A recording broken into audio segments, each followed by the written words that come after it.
Bonjour et bonsoir à tous ceux et toutes celles qui vont écouter et regarder cette vidéo. J'estime une fois de plus qu'il est nécessaire de continuer à parler avec vous sur ce sujet. Quand Dieu fait grâce, il fraye toujours un chemin. Il a toujours un plan. Essayons de comprendre avec moi dans la première vidéo de cette même série. J'avais fait la liaison qui existe entre l'Ancien Testament et le Nouveau Testament. Aujourd'hui encore, nous allons prendre un texte de l'Écriture sainte pour faire apparaître une fois de plus la liaison, la continuité qui existe entre l'Ancien Testament et le Nouveau Testament. Essayons de lire avec moi et au livre 2 Rois, chapitre 4, les versets 1 jusqu'au verset 7. Je vais lire pour vous dans la Bible Semeur. C'est cette version que je vais lire pour vous. La veuve d'un disciple des prophètes implora Élisée en ces termes. Ton serviteur, mon mari, est mort. Tu sais combien il révérait l'Éternel. Or, voilà que l'homme qui lui avait prêté de l'argent veut prendre mes 2 enfants et en faire des esclaves. Élisée lui demanda, que puis-je faire pour toi? Dis-moi ce que tu as dans ta maison. Elle répondit, je n'ai plus rien d'autre chez moi qu'un flacon d'huile. Il dit alors, va donc emprunter chez tous tes voisins autour autant de récipients vides que tu pourras. Puis, tu rentreras chez toi, tu fermeras la porte sur toi et sur tes fils, tu verseras de l'huile dans tous ces récipients et tu les mettras de côté à mesure qu'ils seront pleins. La femme le quitta et fit ce qu'il lui avait dit. Elle ferma la porte sur elle et sur ses fils. Ceux-ci lui présentaient les récipients et elle les remplissait.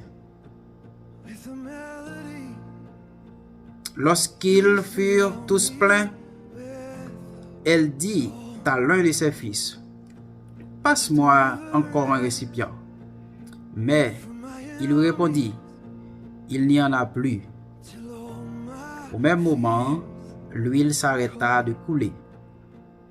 Elle alla le raconter à l'homme de Dieu qui lui dit, « Va vendre cette huile, tu pourras rembourser ta dette et vivre, toi et tes fils, avec ce qui te restera. » Ici, mes chers amis auditeurs, et il y a beaucoup d'images qui apparaissent dans ce texte que nous venons de lire,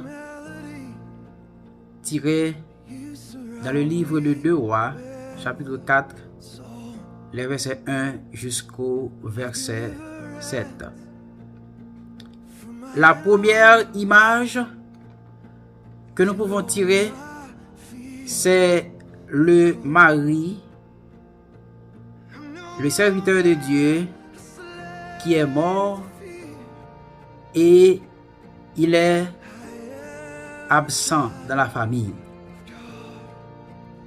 Deuxième image, c'est la veuve qui souffre de l'absence de son mari. Il y a aussi ces deux enfants que le débiteur veut prendre à tout prix comme esclaves. Il y a aussi le débiteur qui réclame son argent. À remarquer aussi, il y a Élisée, le prophète de l'Éternel, l'homme de Dieu, le représentant du royaume céleste. Il y a aussi le voisinage. Il y a les récipients, l'huile et aussi une action qui est aussi importante dans le texte que nous devons donc pointer du doigt. C'est Élisée demande à la veuve, une fois arrivée à la maison, et que la veuve va exécuter l'ordre du serviteur de Dieu,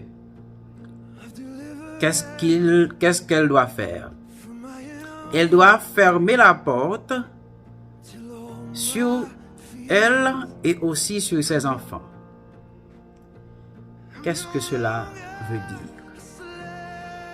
Essayons de comprendre la première image. Ici, c'est une histoire qui est arrivée dans l'Ancien Testament. On raconte l'histoire d'une veuve qui était la femme d'un homme de Dieu, d'un roi de Dieu, et il est passé de l'autre bord. Voilà qu'il avait une dette à payer, mais voyageant pour l'éternité, il n'avait pas eu la chance de payer la dette. Et après son départ, le débiteur est venu pour prendre ses deux enfants comme esclaves.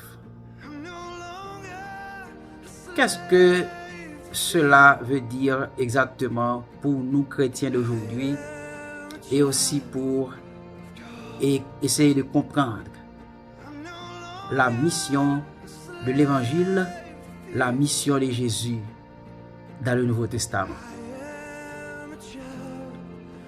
Le mari qui est grand absent dans la famille, qui est en voyage, parce que pour nous qui sommes chrétiens, connaître la mort ou bien passer de l'autre bord, ce n'est pas une fin en soi, mais au contraire, c'est un moyen pour nous de voyager de ce monde de douleur, ce monde d'humiliation, de haine, de malheur et de tout, et d'être en route pour aller à la rencontre de notre Seigneur et Sauveur Jésus-Christ.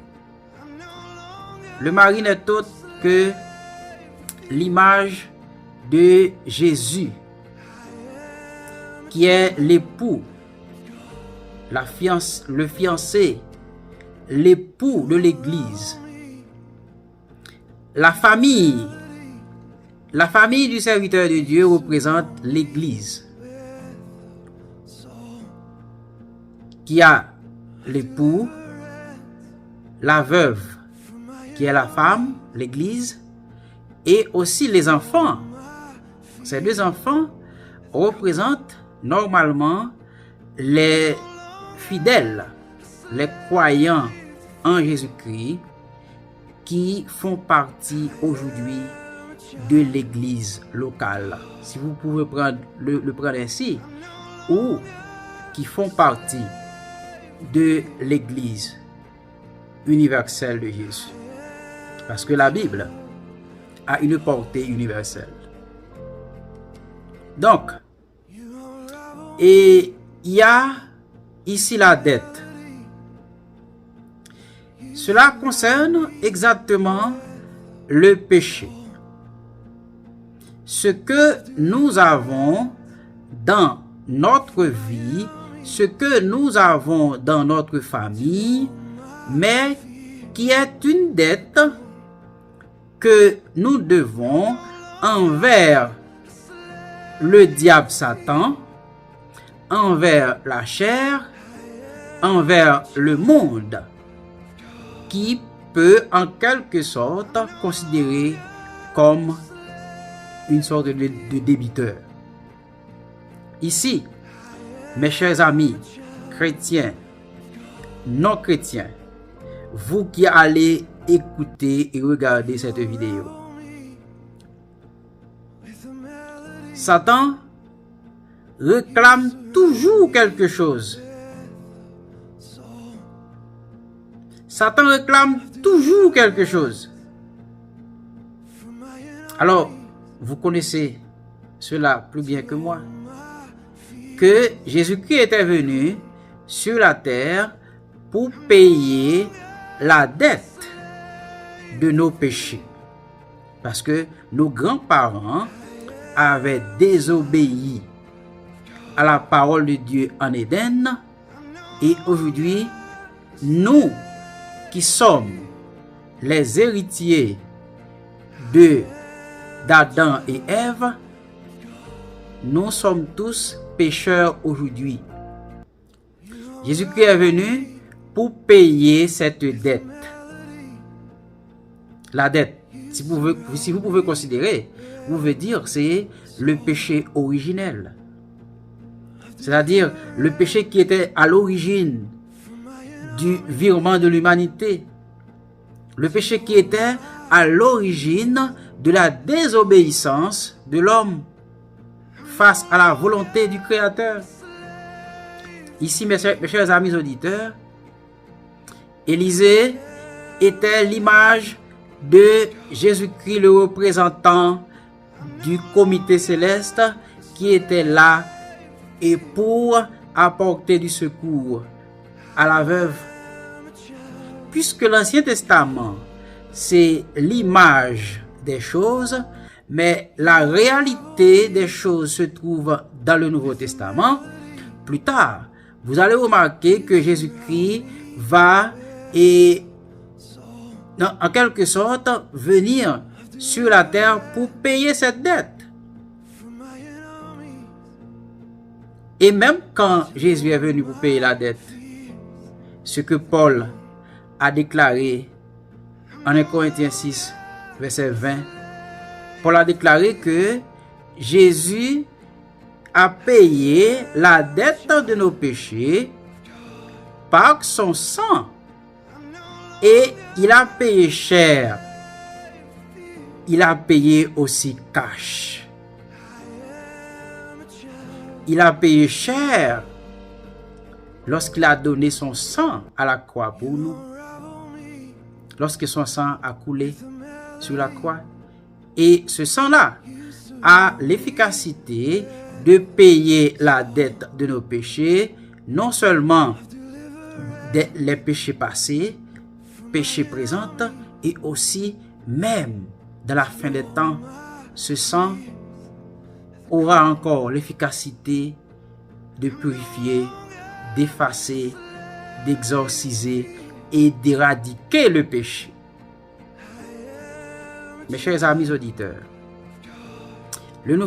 l'Ancien Testament est plein d'images, mais nous pouvons les découvrir et les comprendre, les voir, les toucher, les vivre dans le Nouveau Testament. Ici, la veuve est allée crier au pied du prophète, comme l'Église aujourd'hui doit toujours s'adresser à Dieu pour le secours, parce que, vous voyez, dans l'Ancien Testament, le mari de la veuve est mort, c'est-à-dire, il est en voyage. Pourtant, où est Jésus-Christ aujourd'hui, l'époux de l'Église? Où est Jésus? Jésus est en voyage.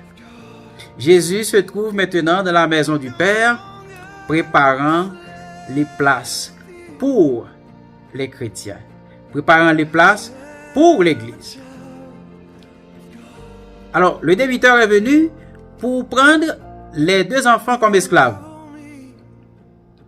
Comme aujourd'hui, Satan, la chair, le monde veulent toujours prendre les occupants de l'Église comme esclaves de la corruption, esclaves de l'injustice, esclaves de la haine, esclaves de l'hypocrisie, esclaves de tout ce qui n'est pas correct à la volonté du Créateur.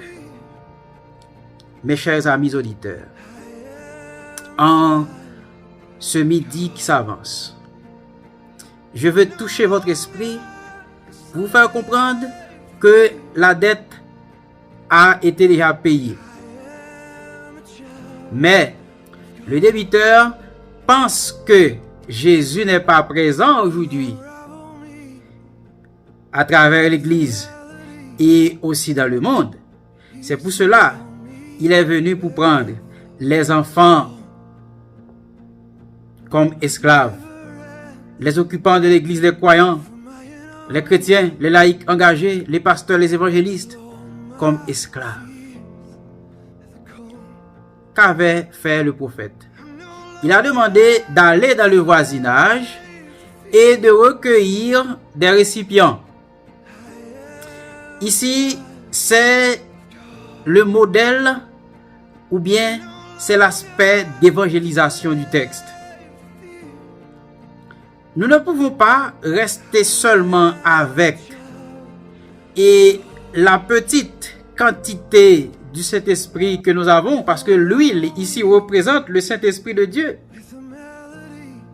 Nous ne pouvons pas rester avec cette petite quantité-là, mais nous devons non seulement et demander aux autres de venir à Christ, aller dans le voisinage pour et prendre d'autres personnes encore, de les amener à Jésus, mais aussi nous devons également et montrer comment Christ a le pouvoir de multiplier et d'augmenter sa grâce, son onction, d'augmenter le don que Christ nous a donné par le biais du Saint-Esprit pour accomplir une œuvre ou bien un travail quelconque pour l'élargissement, pour l'agrandissement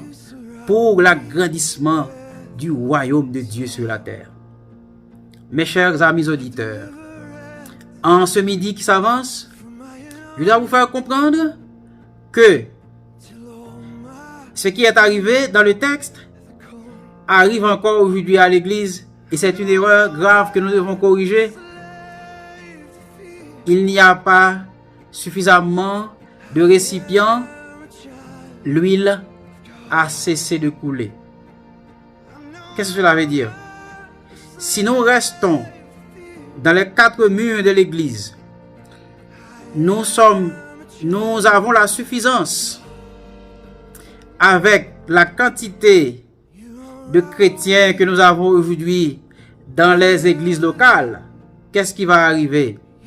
Eh bien, l'intensification, l'augmentation de la puissance de Dieu, l'augmentation des révélations de Dieu, l'augmentation de la grâce de Dieu, de l'onction de Dieu qui doit manifester sur les croyants, va cesser d'augmenter, va cesser d'amplifier au niveau de l'Église. Et ce sera un déficit complet pour le royaume de Dieu. Nous ne devons pas rester dans les quatre murs de l'Église, mais aller dans le voisinage et recueillir des récipients. Les récipients dans l'Ancien Testament, mais pour le Nouveau Testament, c'est les hommes, les chrétiens, les hommes que Dieu a créés à son image, à sa ressemblance. Nous devons partir à la recherche de ces hommes-là et pour les amener à Jésus. À remarquer que le texte a commencé avec les enfants et termine avec les fils. Qu'est-ce que ça veut dire? Au départ, c'était des enfants parce que les enfants ne peuvent pas prendre des responsabilités. Mais quand l'huile s'intensifie dans la maison, qu'est-ce qui est arrivé? Le texte ne parle plus d'enfants, mais le texte parle de fils. Eh bien ici, une fois que le Saint-Esprit, l'huile a coulé dans la famille, c'est-à-dire au niveau de l'Église, nous devons passer de la maturité.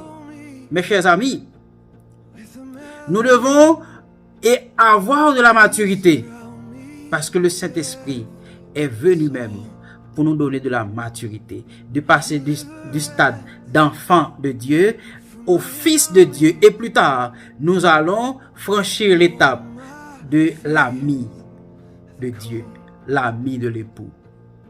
Mes chers amis auditeurs, la femme doit fermer la porte sur elle et sur ses enfants, sur ses fils. Qu'est-ce que cela veut dire encore? Fermer la porte, c'est la consécration.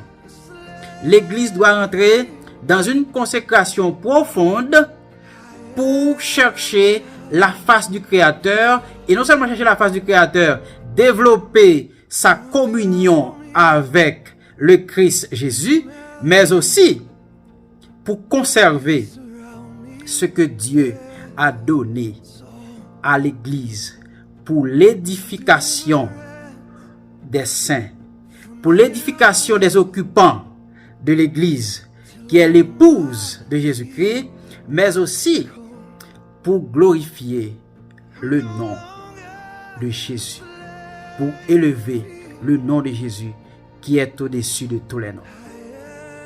Je dois m'arrêter ici pour que la vidéo ne soit pas aussi longue, mais essayons de comprendre. Dans l'Ancien Testament, il y a l'image. Dans le Nouveau Testament, c'est la réalité. Et c'est un bénéfice pour nous aujourd'hui que nous vivons à l'époque du Nouveau Testament, nous vivons à l'époque de la réalité des choses.